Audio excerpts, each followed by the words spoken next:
Welcome to Shri Lalitha YouTube channel. Today recipe వచ్చేసి పచ్చిశనగపప్పు టమాటా curry అండి. ఒక గ్లాస్ పచ్చిశనగపప్పు మంచిగా కడిగి ఉడకబెట్టుకున్నానండి.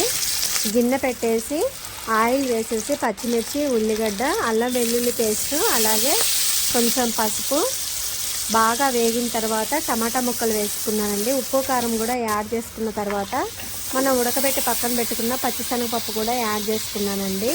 ఇది బాగా ఫ్రై లాగా అవ్వాలండి, ఎందుకంటే నేను టమాటా వేసింది కూడా ఎక్కువ వేయలేదండి, గ్రేవీ లాగా చేసుకోవడానికే, అంటే ఇగురు అన్నట్లండి. ఇక బాగా ఉడికిన తర్వాత పొడి మసాలా అప్లై చేసుకున్నానండి, ధనియాల పౌడరు. ఇక అంతేనండి. దీనికి కాంబినేషన్గా టమాటా చట్నీ, రోటి చట్నీ చేసుకున్నానండి.